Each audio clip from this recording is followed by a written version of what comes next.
Hello and welcome to Mediumship Matters with me, Hannah McIntyre. Another Mediumship mini here, and I have got a question from Graham Mitchell.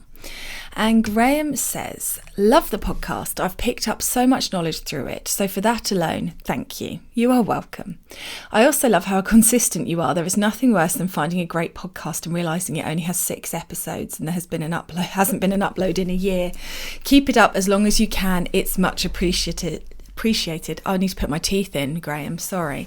Well, this is also thanks to you guys, because you keep inspiring me by dropping the questions in. It makes such a difference having these questions and things to think about and things to answer.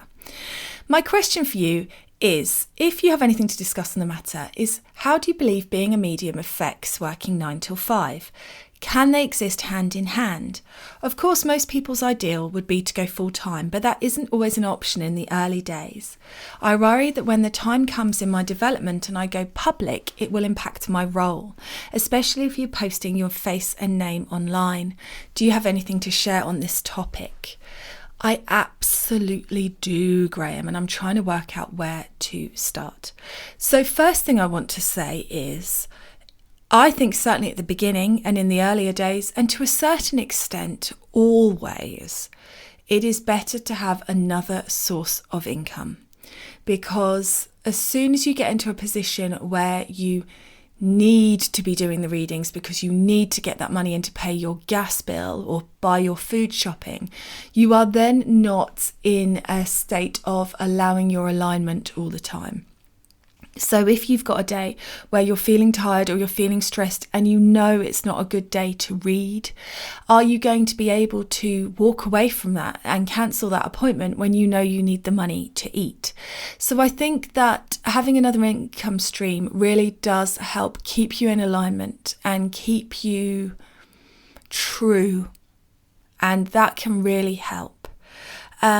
Equally, it's hard because being a medium is incredibly tiring and has a big energetic cost on you and your life. And I've had to really pull myself to account recently with just working too hard and doing too much, and the impacts on my energy, and the fact that yet again my poor husband has been left with the dregs of Hannah, and that's not what he signed up for.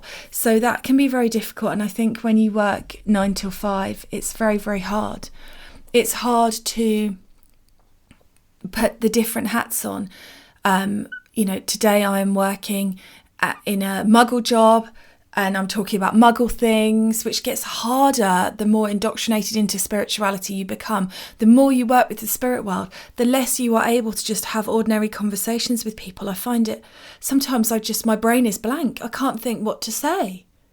I don't know, hello, how are you?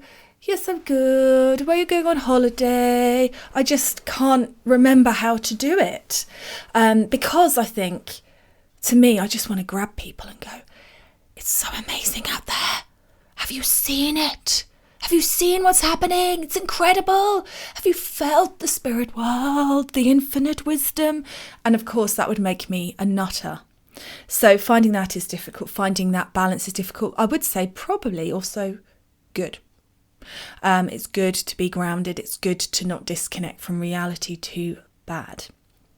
And then, of course, there is the idea of, like you say, your face and your name online. And that is a massive vulnerability. It's a massive thing.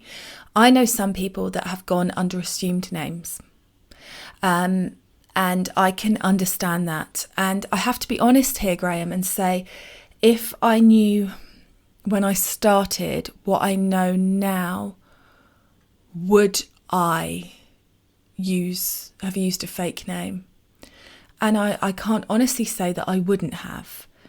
I don't know, there's something about me that likes to be truthful, and I don't know if a fake name would sit right with me in that sense. But equally, when you get hate mail sent to your home, that can make you feel a little bit exposed. And I have had a lot of people be very people that I thought I knew, school run, for example, bloody hell, school run when you come out as a medium and come out of the spiritual closet is brutal, because there's so much misinformation and misunderstanding and people think it's okay just to tell you that when you're there collecting your children, that they think you're fraudulent. I had my birthday party, I may have mentioned this to you guys, my 41 and a half party that I had in the summer, and one of my friends who was staying, her husband just said to me, I think you're a fraud and you're only in it for the money. And I said, well, where's the money? And he said, well, look at how many podcast downloads you've got. And I went, and where's the money from that? I don't have advertising on it yet. Where would the money be? So I think people have sort of very limited views and very limited ideas. I think as long as you know your position is one of integrity, that's the best you can do. So I don't have the answers, is what I'm saying here. I think you have to find the path that works for you, the space that suits you, and in that quagmire of what you want, where you want to be, and knowing you're supported and knowing nothing can hurt you unless you let it, and finding what you're comfortable with and what your family is comfortable with. I never even gave my husband the grace of asking him. And that's probably not right. Yeah. So I hope that helps. And it is a quagmire out there, but it doesn't mean that it's not worthwhile and life-affirming. And I love my job. And for the most part, I get more people wanting to tell me about their experiences than I do people judging me. So it's finding that resolve and that resilience within you, which is only a good thing, because if you ever go to demonstrate in front of an audience, you will need that resolve and that strength to be able to do that kind of work. So it all plays a part. Thank you very much for your question and have a lovely day.